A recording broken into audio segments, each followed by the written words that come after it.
Imagjino të dërgohesh si një shaka përpara një prej burrave më të fuqishëm në botë, ndërsa familja jote qesh dhe të shtyn drejt një situate poshtëruese. Tani imagjino që pikërisht ajo poshtërim të kthehet në historinë më të pamundur të dashurisë që mund të dëgjosh ndonjëherë. Leila e kishte ditur gjithmonë se ishte vajza e gabuar.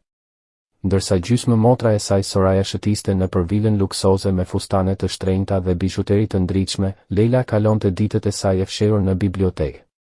Njerka, Selina, nuk humbiste asnjë rast për ta kujtuar këtë. Për të, Leila ishte e turpshme, e sikletshme dhe një turp për familjen. Me syzet e mëdha dhe rrobat e thjeshta, ajo kishte mësuar të bëhej e padukshme për të mbijetuar. Gjithçka ndryshoi kur erdhi ftesa nga Sheiku Rashid Al-Zahir, një nga burrat më të pasur të mbretërisë së Al-Kadimit. Ai po kërkonte një bashkëshorte. Lajmi u përhap si stuhi dhe të gjithë pyesnin se cila grua do të zgjidhej nga trashëgimtari i një perandorie. Natyrisht, Soraya u përgatit menjëherë.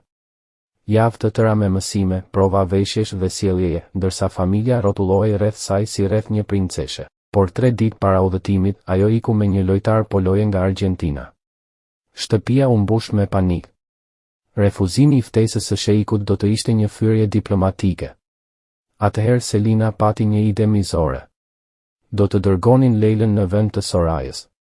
Për ta ishte një shaka, një mënyrë për ta tallur sheikun pa u dukur hapur. Ata qeshën gjatë duke bërë planin. Ndërsa ata qeshnin, Leila mblodhi valixhen në heshtje në dhomën e saj të vogël që dukej më shumë si depo. Nuk qau. Ajo kishte mësuar se lotët nuk ndryshonin asgjë, por ndërsa paloste një fustan që Soraya e kishte hedhur poshtë, ndjeu diçka të çuditshme në kraharor. Një ndjenjë të vogël shprese. Ndoshta në anën tjetër të botës gjithçka mund të ishte ndryshe. Udhëtimi me avion zgjati shumë orë. Kur më në fund mbërriti në Al-Kadim dhe zbriti në diellin e nxehtë të shkretëtirës, ajri i ngrohtë e përfshiu si një përqafim. Për herë të parë në jetë, pati ndjesinë e çuditshme se ndodhej pikërisht aty ku duhej të ishte. Pallati i sheikut ishte madhështor. Kulla të bardha që ngriheshin drejt qiellit, kopshte të varura dhe burime që këndonin në mes të shkretëtirës. Leila zbriti nga limuzina me këmbët që i dridheshin. Shërbyeset ishin të sjellshme, por shikimet e tyre thoshin gjithçka. Ajo u dërgua në një dhomë më të madhe se shtëpia ku kishte jetuar. Një shërbyese me sy të butë, Amira, i shpjegoi se kishte 2 orë për t'u përgatitur para se të takonte sheikun. Takimi u bë në një kopsht privat plot lule egzotike. Atje, pranë një burimi të qetë, qëndronte Rashidi me shpinë nga ajo, duke parë perëndimin e diellit. Kur u kthye, Leilës iu duk sikur koha u ndal. Ai nuk ishte vetëm i bukur, kishte një prani që mbushte gjithë hapësirën. Por ajo që e habiti më shumë ishte shpreha e tij. Nuk kishte përbuzje në sytë e tij. Pastaj ndodhi një moment i turpshëm. Nga nervozizmi, Leila u përkul për ta përshëndetur dhe humbi ekuilibrin. Ajo u pengua dhe ra mbi një qilim persian, ndërsa syzet ju fluturuan nga fytyra. Heshtje. Ajo donte të zhdukej nga turpi. Por Rashidi qeshi. Një të qeshur të vërtet, të ngrohtë. Ai u përkul, mori syzet dhe ja zgjati dorën për ta ngritur. Kur duart e tyre u prekën, Leila ndjeu një dridhje të papritur. Ai e uli pranë divaneve dhe i shërbeu çaj vet. Më lodh perfeksioni i rem, tha ai me një buzëqeshje të lehtë. Ti je personi i parë pas shumë vitesh që rrëzohesh dhe nuk pretendon se nuk ndodhi. Pastaj i bëri një propozim të pazakontë, të qëndronte në pallat për 30 ditë, pa presion, thjesht të ishte aty. Leila pranoi pa menduar. Por në korridor, 3 gra të tjera e shikonin me sy konkurrues, Jasmina, Nadia dhe Samira. Ato ishin elegante dhe të sigurta në vetvete, dhe të gjitha mendonin të njëjtën gjë, Leila ishte një gabim. Megjithatë, me kalimin e ditëve, Rashidi filloi ta kërkonte gjithnjë e më shpesh. Ai e gjente në bibliotekë, fliste me të për libra dhe e dëgjonte me një vëmendje që ajo nuk e kishte përjetuar kurrë. Dhe për herë të parë në jetën e saj, Leila filloi të dyshonte në atë që kishte besuar gjithmonë për veten, ndoshta nuk ishte aq e padukshme sa kishte menduar. Çfarë donin tani? Leila e hapi zarfin me duar që i dridheshin dhe ajo që lexoi ishte më e keqe se një makth. Letra përmbante udhëzime kriminale, ajo duhej ta joshte Sheikun Rashid, të siguronte një propozim martese dhe më pas familja e saj do të kërkonte atë që e quanin tarif ndërmjetësimi prej 20 milionësh. Ishte shantazh I pastër, sikur ajo të ishte një mall për t'u përdorur. Në fund kishte edhe kërcënime të fshehta nëse ajo nuk bashkëpunonte. Leila ndjeu të përziera. Ishte krim, diçka që ajo e urrente. Ajo kaloi gjithë natën zgjuar duke mbajtur letrën në duar. Si kishte qenë kaq naive? Sigurisht që familja e saj do të kishte një plan të pisë. Ata gjithmonë kishin gjetur mënyra për ta përdorur. Tani çdo moment pranë Rashidit e bënte të ndiej fajtore, edhe pse nuk kishte bërë asgjë. Ajo ndjej e ndotur vetëm sepse ishte e lidhur me njerëz që mund të mendonin një gjë të tillë. Mendoi të ikte në heshtje nga pallati, të zhdukej natën dhe ta shpëtonte Rashidin nga kjo rrëmuj. Por ku do të shkonte? Nuk kishte para, nuk kishte miq, nuk kishte asnjë vend ku të shkonte. Opsioni tjetër ishte t'i tregonte të vërtetën. Por po sikur ai të mendonte se ajo ishte pjesë e planit, po sikur kjo të shkatëronte besimin e brish që kishin ndërtuar. Ditët që pasuan, Leila u bë e ftohtë dhe e largët. Ajo shmangte të qëndronte vetëm me të. Rashidi e vuri re menjëherë. Ajo shpikte justifikime, thoshte se nuk ndihej mirë, refuzonte shëtitjet. Ishte e qartë se diçka nuk shkonte. Amira, gjithmonë e vëmendshme, e kuptoi se letra kishte ndryshuar gjithçka. Ajo la shenja të vogla mbështetjeje, një çaj qetësues, një shënim të shkurtër ku shkruaj se guximi nuk është mungesa e frikës, por veprimi pavarësisht saj. Në ditën e 5, Rashidi vendosi të vepronte. Ai u paraqit në dhomën e Leilës dhe trokiti me vendosmëri. Kur ajo hapi derën, me sytë e kuq nga të qarët, zemra e tij u shtrëngua. Ai hyri, mbylli derën dhe bëri diçka të papritur. U ul në dysheme, mbështetur te shtrati, dhe e pa nga poshtë. Atë kam treguar ndonjëherë kur u përpoqa të aratisesha nga pallati kur isha 12 vjeç, pyeti ai. Leila e pa e habitur. Ai tregoi se si ishte fshehur në një kamion furnizimi për të parë si jetonin njerëzit e zakonshëm. E kishin gjetur pas disa orësh, I mbuluar me pluhur. Por gjyshi I tij nuk e kishte ndëshkuar. Ai I kishte thënë diçka që nuk e kishte harruar kurrë, sekretet janë helm. Sa më gjatë ti mbash, aq më shumë të sëmurin. Fjalët e goditën Leilën.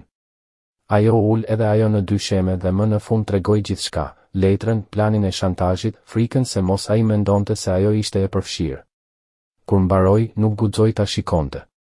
Por kur ngriti syt, Rashidi po buzëqeshte lehtë. E di, tha ai me qetësi.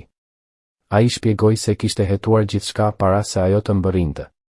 Ai e dinte për planin e familjes së saj dhe e dinte se Leila nuk kishte lidhje me të. Ai kishte pritur vetëm që ajo të kishte besim për t'ia treguar vetë. Ajo qau, këtë herë nga lehtësimi. Atëherë Rashidi propozoi diçka tjetër, ta çonte në shkretëtirën e vërtet, larg pallatit, larg titujve dhe pritshmërive. Vetëm 2 njerëz që njihnin njëri tjetrin. Leila pranoi pa hezitim. Ata u nisën para agimit.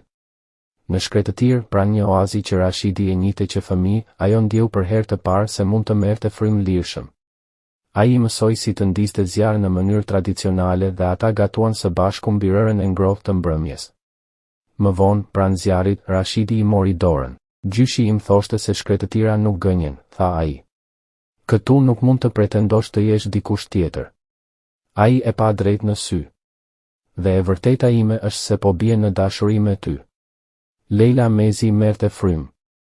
Por në atë moment një dritë portokalli u shfaq përtej dunave. Pallati po digjej. Ata u kthyen me nxitim. Flakët ngrieshin në qiell dhe tymi mbulonte horizontin. Amira vrapoi drejt Leilës dhe I tha se disa fëmijë të shkollës së pallatit ishin ende brenda ndërtesës. Pa menduar, Leila mori një shami të lagur dhe hyri në korridorin e mbushur me tym. Pas rënojave gjeti 5 fëmijë të frikësuar.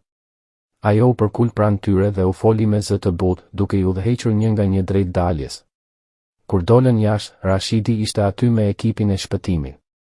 Ai e pa me një përzierje emocionesh, lehtësim, admirim dhe shqetësim.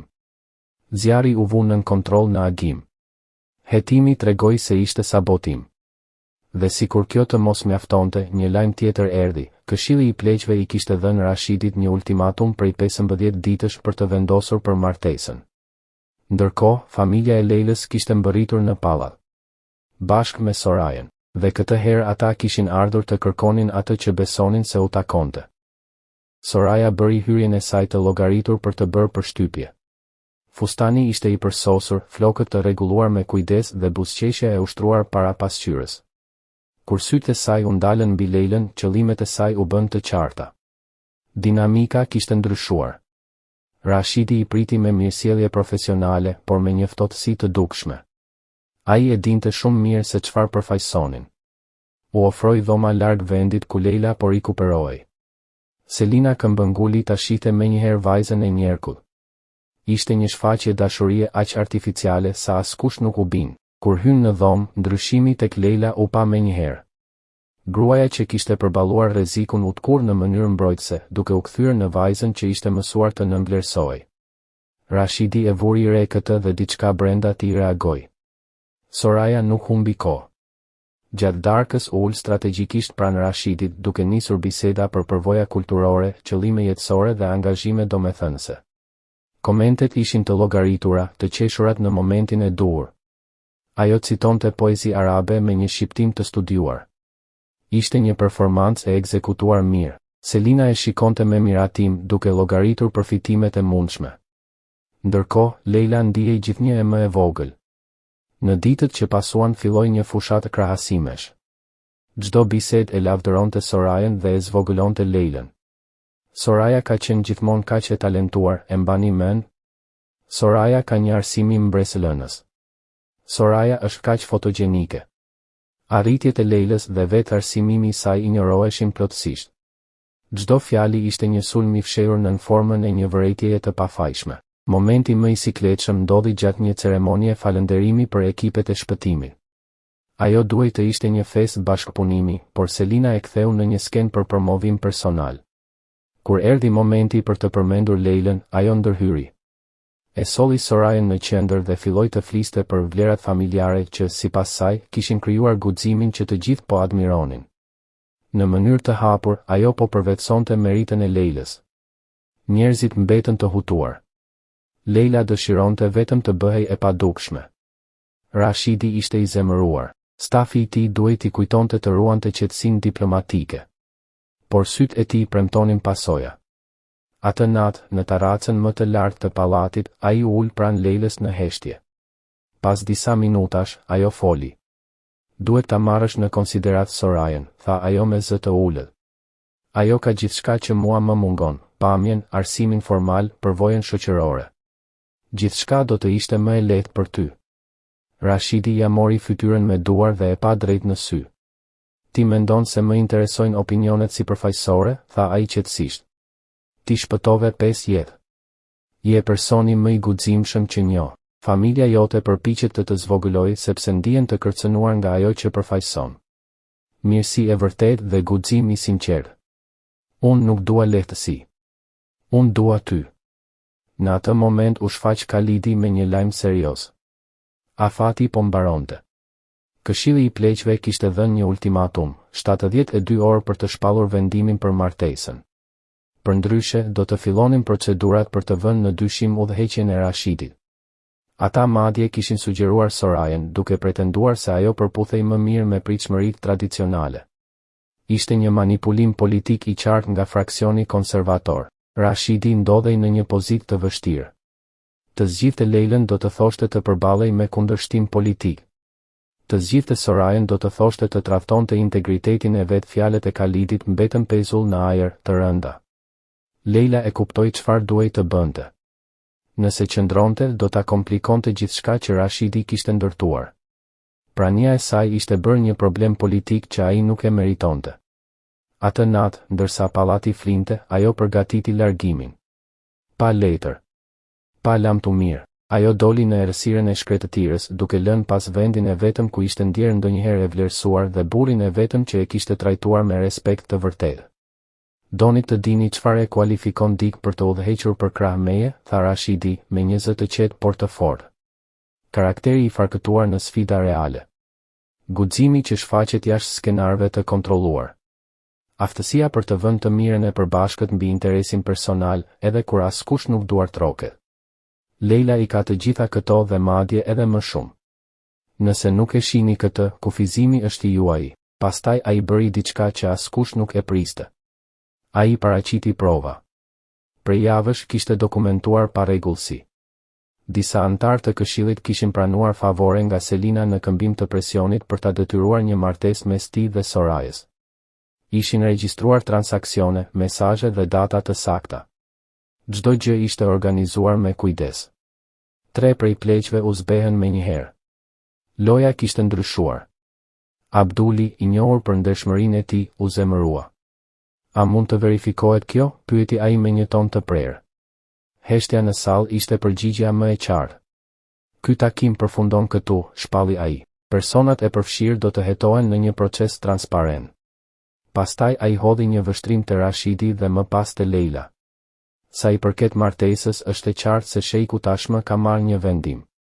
Dhe nga ajo që dëgjova sot, ai ka vendosur me mençuri.